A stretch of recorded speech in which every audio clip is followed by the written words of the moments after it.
it has to wait for a financial transaction to happen before someone gets medical attention, we have seen a lot of lives have been lost because of that. And therefore, Honorable Speaker, just the re-emphasize on that is very important. Secondly, Honorable Speaker, is the issue of persons who are detained, dead bodies that are detained. Because, Honorable Speaker, and as someone else has alluded to it, a dead body has no value. You cannot take it and go and sell. Even if you want to harvest organs, organs are harvested prior, not before life is completely lost. So these dead bodies have no value. But also, Honorable Speaker, the fact that we are criminalizing this is even more important, because if you look at the legislations that are in some of the countries like South Africa, the United States, in India, the legislations are very specific in terms of criminalizing the offense of any person in charge of a public health facility. And I like the use of the word a person in charge, because the buck stops with the leadership of that particular health facility. He or she must ensure that the people who are working in that medical facility are not undermining this law, because he remembers that he or she will be the one who will be charged. So this is a very important aspect, and it also just gives strength to the section 137 of the Penal Code, which hinders the declining of providing dead bodies for that particular case. Honorable Speaker, also the aspect of having alternative payment plans. I think that's very important, and Honorable Mukunji also alluded to this, so that we also don't have situations where people are taking advantage of this particular law, whose main aim is to restore dignity. But having a payment arrangement for people who do not have the means of making the payment right then and then is very important, so that people remember that at the end of the day, for the medical facilities and services that were provided, payment still has to be made, because these public service centers and health facilities also still need to run. So that's a very important aspect to avoid anyone who is trying to take advantage. And Honorable Speaker, if you look at the very many cases that we have had in our country of families where people have not been able to get the dead bodies of their loved ones for as long as even 20 years, it's very unfair. They don't even get to have an opportunity of a closure to give their beloved people a dignified burial, because they were not able to raise the medical fund. It's a very unfair aspect, and so this actually really helps the families, because for us in the African society, giving our loved ones a befitting farewell is a very important aspect of life in terms of its end and continuity of those ones who are still alive, for them to be able to have the comfort that they did give their dead person a befitting farewell. The other aspect also, Honorable Speaker, is the mothers with newborns. You find a mother with a newborn has been detained in hospital for long because you're not able to pay for that particular child. And actually, Honorable Speaker, there's no financial sense in it, because the more you're detained in hospital, the more you continue accruing the bills. In essence, this is someone who was not even able to pay those bills, and then you're adding to them another load. It does not make any financial sense. You'd rather allow the person to be released and then have a proper payment arrangement so that they can be able to continue with life outside there. Because you can imagine, Honorable Speaker, what it does to a newborn child, even if they're not able to speak or defend themselves, the kind of life that they're just in the hospital bed, they've not been able to go and stay at home. For even the mother who has just had that child, and they're not even able to leave the hospital, despite the fact that they do not have any medical issues with them, that they're just seated in a medical facility because they're not able to pay these particular fees. So, Honorable Speaker, I just want again to retaliate, and especially in terms of what the bill is speaking to, because the bill is very specific in terms of public health facilities, and number two, the aspects of criminalizing any offenders to this particular bill. I think those are two very important aspects to this particular amendment, and therefore, with those few remarks, I'd like to just register my support for this bill, and I thank you.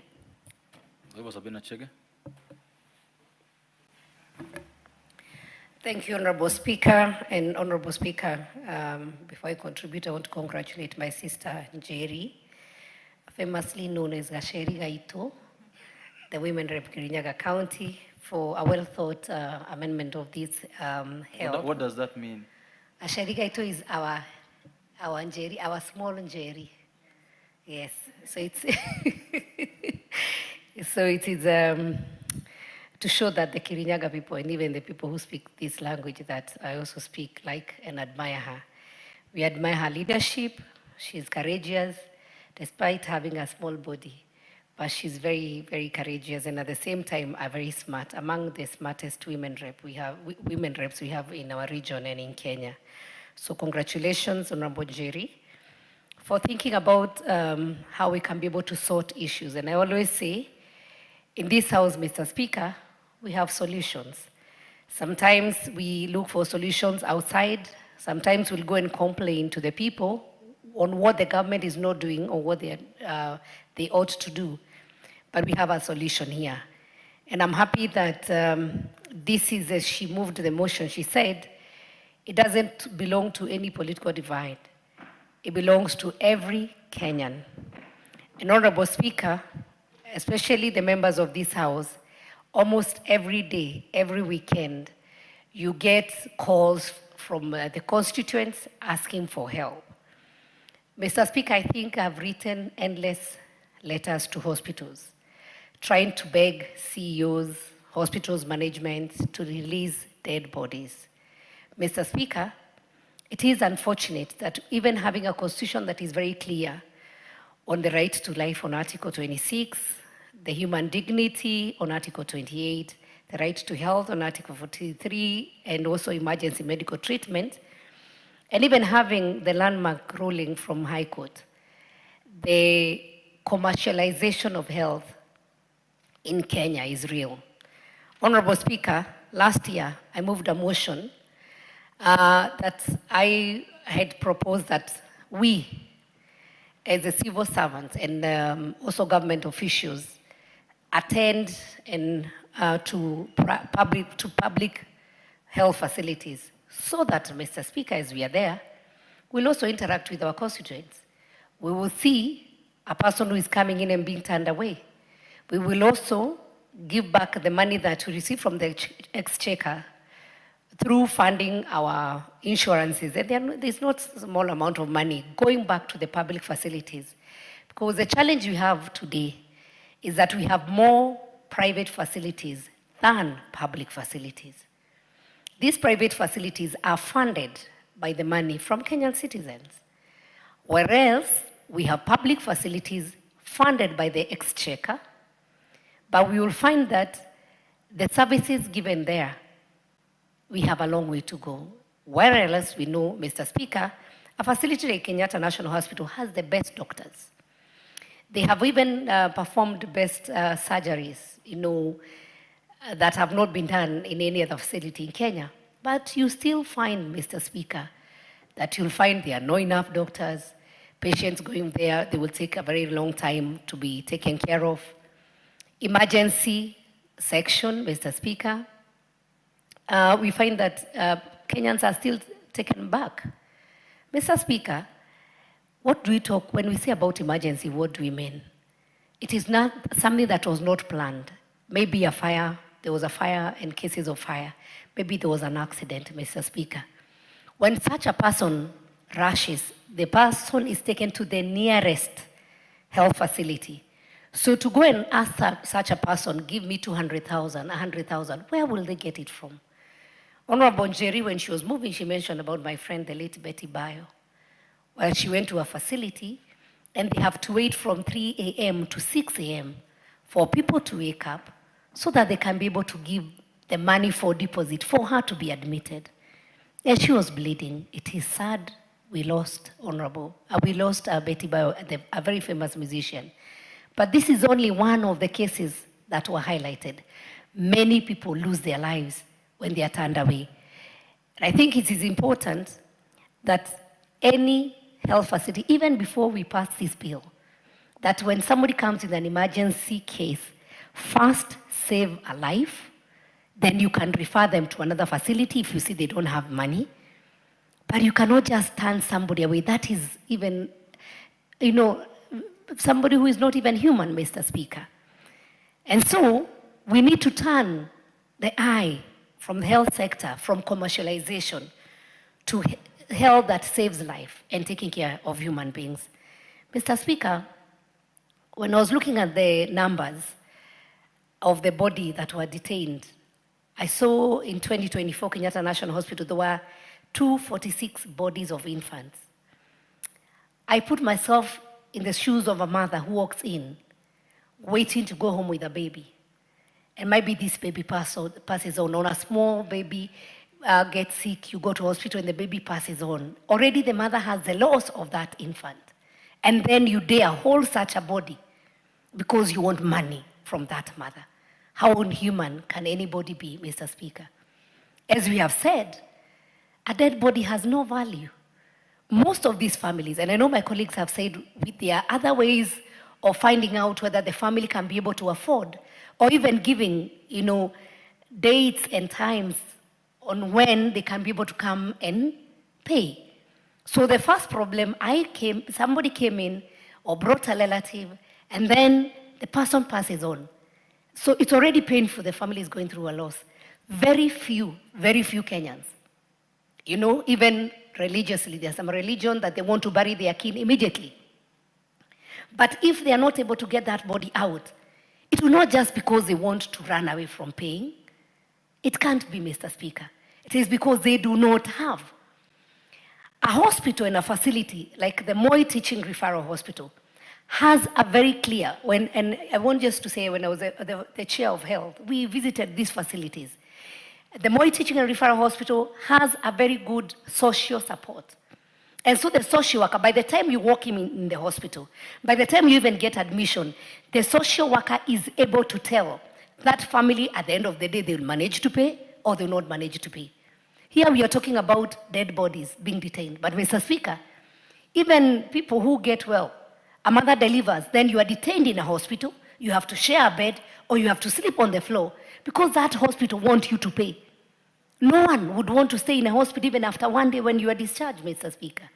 So even as we do this amendment, we need to look at the law again and see how do we then make sure, and especially the social department of the hospital, such that by the time a person is being released from hospital, if a person dies, the hospital already knows this family is needy. We cannot be able to push them further. Let them first go bury their kin, and they can commit themselves that when we get this amount of money, we can come and pay. If it's emergency, once life is lost, it is lost. But if you save a life, you can be able to give that person a chance to go back, maybe recover, go back to work, take a loan, or even get money, do a harambe, and bring back. So I wish to urge, even as we pass the law, because laws are passed, Mr. Speaker, but the implementation of law is another thing. So if there is already a high court ruling on the same, why are we still having bodies detained in hospitals? So we need to have a way of these hospitals having to release these bodies so that the kin or the families can go and bury, and then they can be left with a clear way on how they can be able to sort the bill. Mr. Speaker, let me speak about SHA, because SHA has a component of emergency. And Mr. Speaker, if the SHA had covered only level 6, emergency happens and one is taken to the nearest facility. So we may need to relook, and I know the health committee members, some of them are here, if there is a way we can be able to look at what level is this emergency care being given at, so that even if you are rushed to the nearest dispensary, you are taken care of.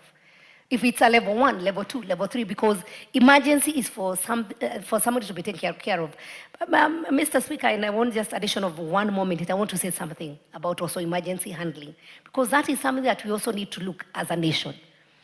If somebody gets an accident today on Thika Superhighway, where do they get an ambulance? 1 more minute. Thank you, Mr. Speaker. Where do they get an ambulance? So we should be having a shortcut, like the way I know if I want to apply for Nyota, I'll do *54#. So if there is an emergency that happens on whichever highway, Nakuru Highway, then how can those people access to emergency care so that there's an ambulance? Number 2, handling of our patients. The majority of Kenyans are. Thank you, Mr. Speaker. Majority of Kenyans are dying because once they get an accident, you find people with pangas trying to cut the cars, trying to pull people out. So they actually don't die because of the accident, but the handling. So once we have that number of emergency, we also need to have professionally trained people so that if there's an accident, it's not the business of the people who come to steal phones, to come and try to pull people away. So you pull somebody, you cut off the leg and leave it in the car. So that if there's an emergency and there's an ambulance, the people who are well-trained personnel can come and handle the accident victims and take them to the nearest facility. I thank you, Mr. Speaker. I want to congratulate Honorable Njeri, and I support the amendment. Thank you very much. The Honorable KJ. Mr. Speaker, I must thank you and also wish you a happy new year and great leadership in this new session, as you always do by guiding this parliament with your very great leadership skills. Mr. Speaker, I also take this opportunity to congratulate and thank the county MP for Kirinyaga for coming up with this very crucial bill that is extremely timely at a time when country is considering its healthcare and healthcare legislation. I want to thank Honorable Njeri Maina, who is also in a way my county MP, let me say my in-laws county MP, and must thank her for such amazing legislative work in the House. And this is what Honorable Njeri, you were elected to do in this House. Mr. Speaker, this amendment is seeking to amend the Health Act Cap 241 of the laws of Kenya so that it is able to provide for access to emergency treatment and healthcare services prior to the payment of prospective medical costs by users. And Honorable Speaker, why this becomes an important piece of legislation is because we know that we are losing lives uncountable when Kenyans are not able to access emergency healthcare or healthcare at whatever level because of the requirements for payment ahead of medical care. Mr. Speaker, this becomes a critical concern for us who are in legislation, and especially at this time when we are very careful about what we are doing in the space of the medical services, up to and including the new legislation that this House has passed that has enabled for a new regime of management of healthcare in this country, up to and including the changes that we are making as a House in regard to how health is covered, even in its payment and insurance, which has been a journey that this 13th Parliament has walked. And so what the Honorable Njeri Maina brings to the House is not only timely, but very critical, very useful, not only to the people that she represents, the people of Kirinyaga, but also to the country of Kenya. I must also congratulate her for very ably moving these, and we can see that her training as a legal profession does bring some good value to this House. Mr. Speaker, my attention is drawn to her recommendation on the amendment of Section 2 of Cap 241, where, in part, she is seeking to amend this section by deleting the definition of emergency treatment and substituting it, therefore, for the following new definition, that emergency medical treatment means the necessary initial or immediate medical care that is administered to a critically ill or injured person to avert or prevent death, disability, unnecessary morbidity, or worsening of a medical situation. Mr. Speaker, the case of a known musician in the name of Betty Bayo has been brought up in this debate this afternoon. And Mr. Speaker, this is where legislation becomes a matter of life and death.